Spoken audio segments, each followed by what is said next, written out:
Consistency ಕ್ಲೀನಾಗಿ ಅಂದರೆ ಚಪಾತಿ ಹಿಟ್ಟಿನ ಹದಕ್ಕಿರಬಾರ್ದು.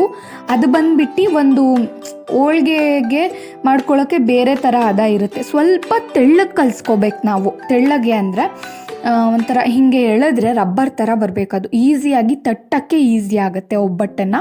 ಸೊ ನೋಡ್ತಿದ್ದೀರಲ್ಲ ನೀವು, ಇಷ್ಟು ತೆಳ್ಳಗೆ ಕಲಿಸ್ಕೊಂಡ್ರೆ ಸಾಕು. ಕ್ಲೀನಾಗಿ ಒಂದು ಒಳ್ಳೆ ಮಿಕ್ಸ್ ಕೊಟ್ಬಿಟ್ರೆ ನೀರನ್ನು ನೋಡ್ಕೊಂಡು ಹಾಕಿ. ಫುಲ್ಲು ತೆಳ್ಳಗೂ ಕಲಿಸ್ಕೋಬಾರ್ದು, ತೀರಾ ಗಟ್ಟಿಗೂ ಕಲಿಸ್ಕೋಬೇಡಿ. ಮತ್ತೆ ನಾನು ಆಯಿಲ್ ಆ್ಯಡ್ ಮಾಡಿಬಿಟ್ಟು ಇನ್ನೊಂದು ಸತಿ ಮಿಕ್ಸ್ ಕೊಡ್ಬೇಕು. ಇದನ್ನು ಕ್ಲೀನಾಗಿ ಮಿಕ್ಸ್ ಕೊಟ್ಟು ಹಾಗೆ ತಟ್ತಿದ್ದೀನಿ. ಅದ್ರ ಮೇಲೆ ಮಿಕ್ಸ್ ಕೊಟ್ಟಿದ ನಂತರ ಹಾಗೆ ತಟ್ಟಿ ನೋಡ್ತಿರ್ಬೋದು ನೀವು ಕನ್ಸಿಸ್ಟೆನ್ಸಿ ಯಾವ ಥರ ಇದೆ ಅಂತ ಗೊತ್ತಾಗತ್ತೆ ಮಾಡ್ಕೊಂಡಾಗ. ಈಗ ನೋಡ್ತಿರ್ಬೋದು ನೀವು ಹೇಗಿದೆ ಅಂತ ಹೇಳಿಬಿಟ್ಟು. ಸೊ ಇದನ್ನು ನಾನು 2 to 3 hours ರೆಸ್ಟ್ ಮಾಡಲಿಕ್ಕೆ ಬಿಟ್ಟಿದ್ದೀನಿ.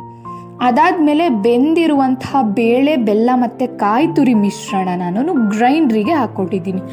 ನೀವು ಗ್ರೈಂಡ್ರಿಗೆ ಹಾಕಿ ರುಬ್ಕೊಳ್ಳೋಕ್ಕಾಗಲಿಲ್ಲ ಅಂದರೆ ಮಿಕ್ಸಿ ಜಾರಲ್ಲೂ ಕೂಡ ಕ್ಲೀನಾಗಿ ಪರ್ಫೆಕ್ಟಾಗಿ ರುಬ್ಕೋಬಹುದು. ನಾನಿಲ್ಲಿ ಗ್ರೈಂಡ್ ಯೂಸ್ ಮಾಡಿದ್ದೀನಿ. ಗ್ರೈಂಡರ್ನ ಜಾಸ್ತಿ ಕ್ವಾಂಟಿಟಿ ಯೂಸ್ ಮಾಡ್ತೀರ. ಹೂರ್ಣ ರೆಡಿಯಾಗಿದೆ ನೋಡ್ತಿರ್ಬಹುದು. ಹೂರ್ಣನ ರೆಡಿ ಆದ ನಂತರ ನಾನಲ್ಲಿ ರೆಸ್ಟ್ ಮಾಡೋಕ್ಕಿಟ್ಟಿದ್ದಂತಹ ಕಣಕ ಅಂದರೆ ಹೋಳಿಗೆ ಮೇಲಿನ ಲೇಯರು. ಸೊ ಇದು ಮೈದಾ ಹಿಟ್ಟಲ್ಲಿ ನಾನು ರೆಡಿ ಮಾಡ್ಕೊಂಡು ಸೈಡಿಗೆ ಇಟ್ಟಿದ್ದೆ ಸ್ವಲ್ಪ ನೆನೆಸೋಕೆ ಅಂತ. ನೋಡ್ತಿರ್ಬೋದು, ಒಂದು ರೌಂಡ್ ಉಂಡೆಯಷ್ಟು ತೆಗೆದಿಡ್ಕೋಬೇಕು. ಮೊದಲು ಕ್ಲೀನಾಗಿ ಅದನ್ನು ಹರಡ್ಕೋಬೇಕು.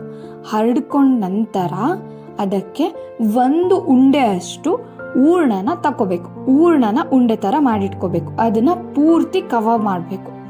ಇದು ಕೆಳಗಡೆ ಹಾಕಿರೋದು ಬಂದ್ಬಿಟ್ಟು ನಾರ್ಮಲಾಗಿ ಊಟಕ್ಕೆಲ್ಲ ಬಡಿಸ್ತಾರಲ್ಲ, ಒಂದು ಬಾಳೆದೆಲೆ ಥರ ಪ್ಲಾಸ್ಟಿಕ್ಕಲ್ಲಿ ಇರುತ್ತಲ್ಲ, ಸೊ ಅದು.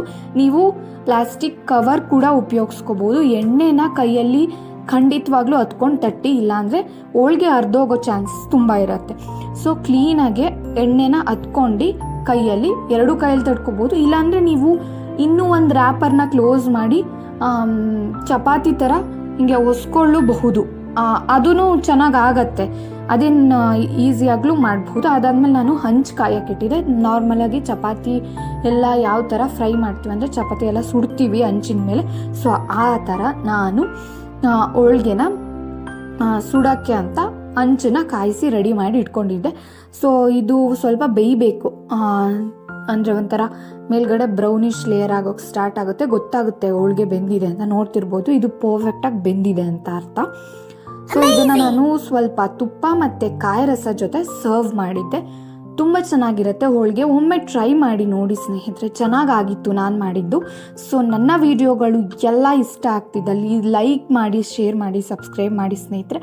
ಹಾಗೆ ಸಪೋರ್ಟ್ ಮಾಡಿ ನನ್ನ ಚಾನಲ್ಗೆ. Thank you for watching my videos.